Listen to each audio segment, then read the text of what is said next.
e inde fondation Thierno Wolle Ndiaye e gardogol kaw Elhaji Abdoulahi Wolle Ndiaye oɗo forage ko fondation Thierno Wolle Ndiaye rokkiɓe ɗum e yamirore makko kanko gardiɗo fondation kaw Abdoulahi Wolle Ndiaye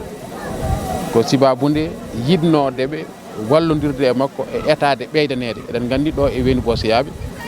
kala biyaɗo weeni Bosseabe to banggue ndiyam eko wona kañum hay goto wiyata ɗum ene manki ɗo eɗen jetta ardiɓe nokku o gila e maire Daouda Dia ha yetti e musidɗo Harouna Dia ɓe ganduɗa kala ko weeni Bosseabe naɓe cohluno e mbanniɓe ha timmi kono neɗɗo kala ko keɓɗa moƴƴere ha timmi aɗa sohli goɗɗum kono wallitma e ɓeydade nde ko ɗum waɗi ngalɗo leegal walla oga banggue wiyeteɓe Darou Salam weeni Bosseabe ko bandiraɓe makko nanɗo tawe kanko ko Abdoulahi Wolle Ndiaye ko musidɓe makko ɓattodirɓe makko kamɓe jeehi ha Medina Gounass ɓe ɗaɓɓitirimo wona gueɗe o felliti noon ɓaymo rokka forage uji e nokkuji ɗi o siftori hen ɗo o yomi gaddanɓe forage mo 50 métres cube Allah waɗi fodde lebbi tati pooɗi joni walla lebbi nayyi golle ɗe puɗɗi Allah waɗi en golle ɗe gasi hande garɗen ko rokkude ɗum eɗen mbatta ɗum e juuɗe mabɓe sen batti e juuɗe mabɓe noon kamɓe yimɓe wuuro ngo walla yimɓe leegal ngal ɓe guitta ɗum ɓe mbatta ɗum e juuɗe laamu ngu ɓe mbatta ɗum e juuɗe maire ɓe mbatta ɗum e juuɗe mawɗo wuuro ngo ɓe mbatta ɗum e juuɗe kala joguinoɓe ndiyam ɗo e wuuro ngo ɓen on saaha noon ƴeewa holno battirta holno jogorto golle ha ɓeydomo sabu eɗen gandi ko ngaalu waɗa ɗo so ngaalu waɗama noon ko ma reene holno reynirte noon ko yimɓe ɓe ganduɗa kañum en kebla e ɗum mbawata ɗum rende ko ganduɗo hunde wawi rende hunde joni noon kamɓe wuuro ngo pewnaɓe gayni yoɓe dokku halpinaɓe ndiyam nokku o jogonoɓe ɗum ha moƴƴa tawi noon caɗele hay goto gotta hen kala yimɓe cohli ndiyam ene mbawa dañde taw kadi ene mbawa ɗum hutorade en beltima noon golle ɗe mbaɗama timmi en jettiri ɗum Allah eɗen ñaago Allah yo ɗum won ndiyam belɗam yo ɗum won ndiyam cafro jaam yo ɗum won ndiyam ballo jaam heddi ko Abdoulahi Wolle Ndiaye ene salminoɓe e yettaɓe kañum kadi weltimi sanne machallah min calmino dendagal responsable gonɗo ɗo ko refti hen ko yettude Allah e yettande kadi Abdoulahi Wolle Allah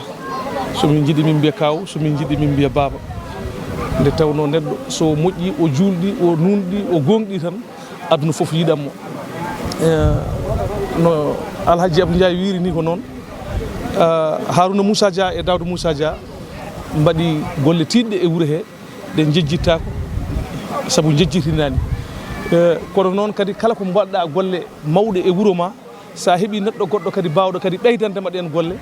a yettat Allah jetta ɗum noon min jetti Allah min jetti Abdoulahi Wolle e inde maire e inde jowuro e inde toutes les populations weeni Bosseabe kadi oɗo sous-préfet ko neɗɗo mo ganduɗa momin korsini momin jiiɗi ɓeyduɗo développement e nder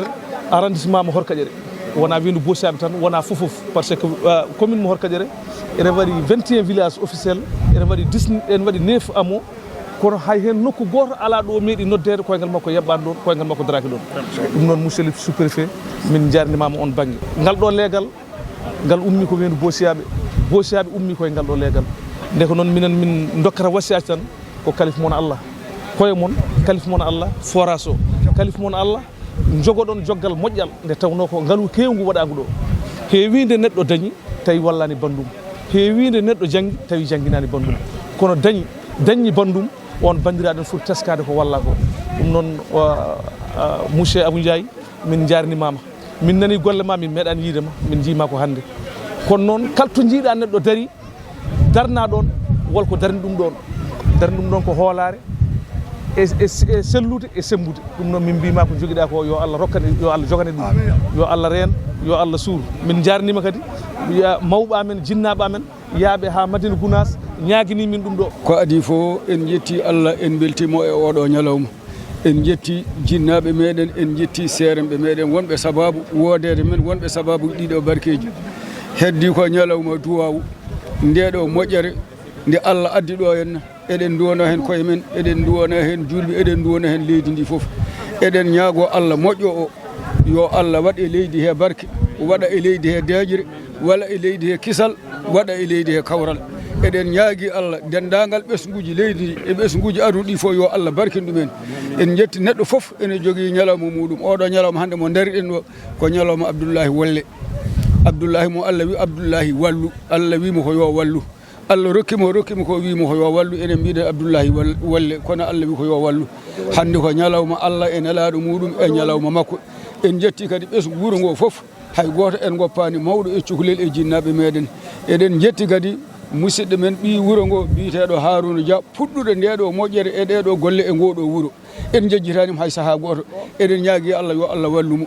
Ablaye Wolle baɗɗo ɗeɗo golle ɗe kadi yo Allah wallu ɗum saabu e nanalla Harouna nde nani ɗeɗo golle gaari ɗe o kala golle garɗe moɗo gadduɗo wallude wuro ngo nangue komin yamiri komin walli ko onon walli andi ɗum ko moƴƴere e anniya moƴƴo e fimde moƴƴere e haala moƴƴo Ablaye Wolle ne en duwani momo ko suuɗi e ko feeñi caggal duwanade ɓesguji aduna ɗi foof e ɓesguji leydi ndi foof e ɓesguji wuro ngo foof moƴƴere nde Allah rokkimi nde yo Allah ɓoynu ɗum hen yo ɓooy wallude julɓe kanko e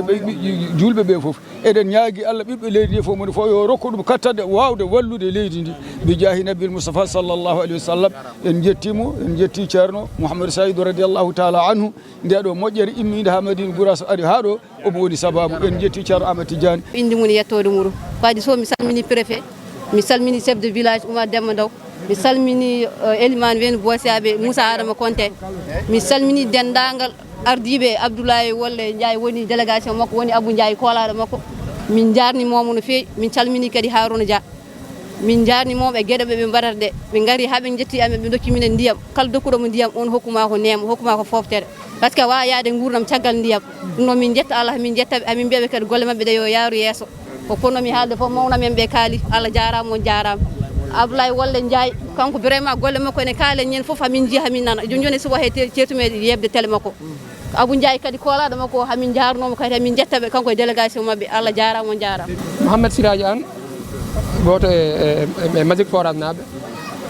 son laari min garino ɗo lebbi seeɗa caggal mbiɗen gardi ɗo e Alaji Abou Ndiaye eko nandi e sete o saabu Alaji Ablaye Wolle nde hokkuno on forage minen kadi Allah hokki amen fartangue on forage waɗede e juuɗe amen beele min golla ɗum e sababu Alaji Abou Ndiaye hande en gartiɗo taw forage o ne gollane paari eyyi pamon on keeɓi forage mo ganduɗa ko 50 métres cube te kadi nde wonno dokkowo o ko parɗo rokkude ala limite o wi ko yo waɗire no ɓuuri moƴƴirde ni hono no Alaji Abou Ndiaye haaliri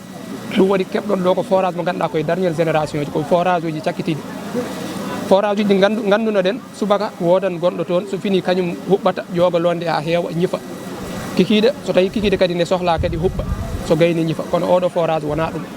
ayi nduɗo suudu wondu caggal meɗen machine ngaji goni toon kala ko sohla nana toon so fini kañum ƴogata hoore mum ha heewa so heewi ñifa hoore mum